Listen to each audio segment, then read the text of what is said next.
You guys have not seen me in like forever on this channel. I've not produced anything on here in I don't know how long. Anyway, I just wanted to stop in and tell you all Indie Talk Japan is still up as a Twitter page. Of course, Q Media Nation, we're taking a little Instagram, but still check in with you guys. But I wanted to introduce some of you to what I'm doing and really try to encourage some of you to get on it. I guess I signed on to a company called Lincoln Heritage. Let me tell you basically why. Lincoln Heritage, because actually I got my insurance license, as many of you probably already know. And in the process of, I was with another company and feeling like the rat race was crazy in the insurance business, in any business, but I needed an anchor business, understand and really grow from. So I connected with Jessica Parker, who's also on here, and she kept sending me these emails, one right after the other, week after week. I was receiving them, and I finally went out, and I'm going to tell you all now, for all of us who are in the entertainment industry, this is so important what I'm going to say. With us facing just so many things on a daily basis, we all had an experience of losing from the public eye and just in general, understanding that life is not promised to us, from seeing such notable people like James Brown, Michael Jackson, Aretha Franklin, Prince. Those names stand out to me more than anything else, of people who were on top of the world and totally they had all their things in order, and they just didn't. And these are people that we all know their names, look up to them, listen to their music, follow them so much. It's always about the here and now. And so many people look at that as here and now, meaning forever. You're not going to be here forever. I remember my grandmother saying that to me one time. She said, I was like, well, where is she? Where is she? I was in a panic. And she was sitting there playing cards on her bed, and she said, you know what? I'm not going to be here forever. And I think right after she said that, every tear I ever had dried up until the day that she actually died. And I want to say to all of you who are in the industry, I don't care what industry, entertainment industry is more passionate. I'm more passionate about that than I am anything else, because I grew up in it. I've seen a lot of people come and go in this industry. But one thing's for sure, not everybody who's ever been in the industry has their business affairs in order when it's time for them to leave. So I'm saying that because it's very, very, very close to my heart that those of us in entertainment take care of our health, but also watch your surroundings. We lost great names like Biggie and Tupac, and people fighting over their things. And people will do that when they don't think that you're watching, when they don't think that you are looking at your things, and you don't put things in writing. You promise this to one person, to another person. You put half of the stuff in writing. Somebody like an Aretha Franklin, she put it under her couch, and she has some other handwritten things. But I'm saying, people, take care of what you need to take care of. So I'm laying that as a base to tell you all that I've connected with a company that their only focus is on final expense and, of course, funeral advantage. And a lot of us don't want to talk about it, but we cannot predict it. We cannot put it off. We can't avoid it. We can't evade it.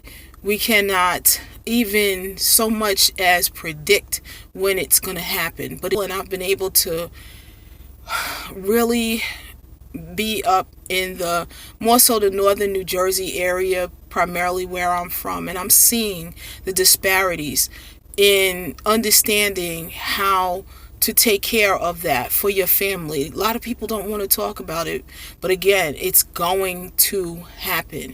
It is going to happen. And I'm dropping this here on the Indie Talk Japan channel because a lot of you, we are right now currently feeling the effects of a worldwide global outbreak of coronavirus. I have never seen anything like, even when they talked about Ebola, even when the AIDS crisis was among us, it was still like it was one group of people, but it still had the pandemonium and the effect of that virus of AIDS. Strike at any moment, any day, any time, for any reason. We never know we're going to go, but we know we're going to go one day. And I want to say this to you all. I'm a licensed insurance agent. I'm also an area benefits coordinator for people who don't know where to go. It's not a matter of sitting at your table and just getting a check and you just doing business with me. It's not about just closing a deal. What it is making sure that at the time when you absolutely need it, and the time when your family is going to need it the most, it's going to be there for you, and that they don't have to walk alone. We were always taught in a church song about never walking alone.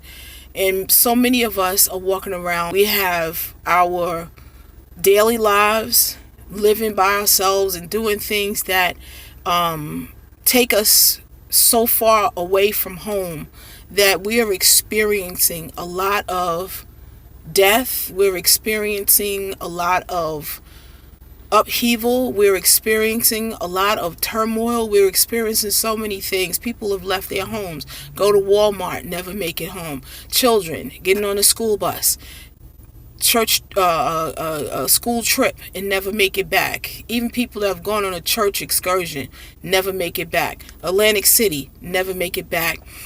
Shopping trips, never make it back. And all the people that are on there swear, and I talk to people on a daily and consistent basis. They're everything is good. I don't need that. I don't need this. I don't need that. They're telling me all the things that they don't need. But the biggest thing that they never ever think about is the going to have to take. It's not just that they need to have the money, but they need to have access to the money quickly, and with the least amount of pressure, the least amount of damage emotionally that it takes to go and call. First of all, I don't know if any of you have ever had to go through this process.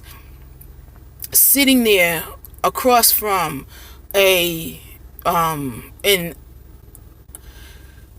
funeral director and having to explain all of the things that you need to have in place in order for your loved one to be buried. I've had to do it a few times, but in my lifetime, I don't ever remember whether it was a pre-planned situation or an immediate situation. I don't ever remember having a good time doing it. And I can tell you right here and right now, if suddenly something happened to a family member, I certainly do not want to be sitting across from a funeral director going through the emotions and the motions of taking care of this final situation that I know has to happen in a week or 2 weeks. And for most of us, we would rather get it done as soon as possible. 8 to 48 hours, 24 to 48 hours. I want to know that the money is there in 24 to 48 hours so that my wishes are being taken care of and that my family has the least emotional impact happen for them. So I'm saying this to you all because I'm going to be putting more things, talking about this, because I don't know who out there needs to hear this, but you all need to hear this. I don't know who this is going to affect, but I know that from my heart to yours, whatever industry you're in, we're all going to leave this planet time. Whatever way that it's going to happen, I don't know. I don't know even about myself. However, I do know that I've empowered the people in my family to be able to take care of what I know that I could take care of so that I would not leave and for them to have to close at the most critical time that they have, which is their grief. When people are grieving, we do a lot of crazy things. Some people never recover from grief. Some people never recover, whether it's emotionally, whether it's financially, whether it's mentally. Whether it's some people have had to come out of college, stopping their dream of finishing college because they had to come back home and work because a parent lost their life and it was at the inopportune time. I will tell you a personal story. My father, I knew he was, he was semi-handicapped for most of my life, if not all of it. And I moved to Japan. And when I came back the first time that I saw him, I knew something was wrong. I knew that it was wrong, but I could not figure it out. And when I left, I got a phone call that he had a seizure. And I knew then that it was really, something was not right. By the time I got back, which was in June of 2002, I lost a cousin on June, I believe it was 17th. I lost a cousin, and then my aunt passed away. A very dear aunt of mine passed away August 17th of the same year. My father was diagnosed with pancreatic cancer. I had never even heard of it. On August 17th, Friday, August 17th, 2002. While I'm at the wake for the aunt, I get the message that my father had just finished surgery, everything, and then they found this pancreatic cancer. From August 17th to December 26th of the same year is when he passed away. During that time, my grandmother passed away, the same one that said I'm not going to be here forever. She passed away on her birthday, October 4th, 2002. Then my father turns around. He passes away December 26th, 2002. And then my aunt, his sister, my grandmother's only daughter, she passes on March 25th of 2003. So I'm saying we did not have enough time to recover from every incident, from every death. We did not have a chance to recover emotionally before the next one was already gone. And now, because we never know what's going to happen. There have been families who were out on an outing and all the family members passed away in the same accident. So I'm saying to you all now, if I've never been more passionate about what I do and how it feels to me and how I translate it to other people of the criticalness of this chance that we have to take care of ourselves and to make sure that our families do not have to suffer.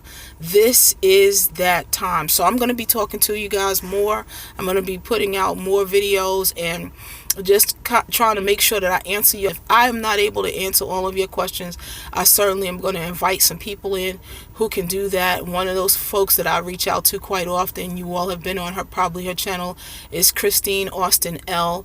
She's also a mentor than anything else. I've never met her, but I learn a lot from her.